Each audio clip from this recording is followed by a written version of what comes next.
On a sultry summer's day in Calais, the pressure on police and security teams has eased for the moment. The number of migrants trying to break into the Eurotunnel site has dropped significantly. Many have simply been exhausted by their efforts over the past week. Most say they will return.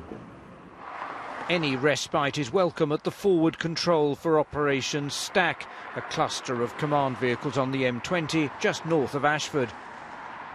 At its peak, Operation Stack stretched for more than 30 miles up this motorway. The police, the harbour authorities and Eurotunnel were hoping that this weekend, with freight traffic traditionally down, they would be able to cut the queues. And so far, that plan seems to be working. Tonight, those drivers still awaiting the order to move forward can expect a dramatic improvement. There are no more delays at the tunnel, around an hour for the ferry.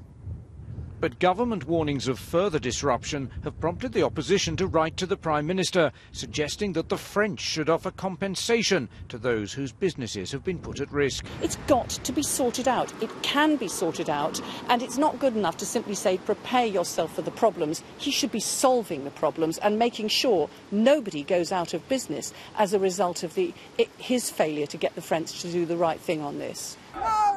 The events of the past few weeks have stirred public opinion in this region. Outside the Folkestone Eurotunnel terminal, rival demonstrators face one another across an access road, for and against the admission of more migrants to the UK. This is a moral and humanitarian issue, and we shouldn't be getting tied up with issues that politicians are throwing in our way to make excuses to do nothing. I think we should shut the borders. Man our own borders, put our men on the borders. We're being invaded. And along the diversion routes, more practical concerns about a possible return to gridlock.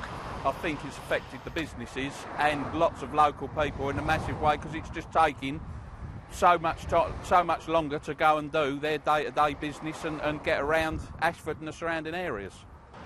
The easing of road restrictions has made life easier for those heading for the summer break, but the advice is still to allow extra time for the journey. Robert Hall, BBC News, Kent.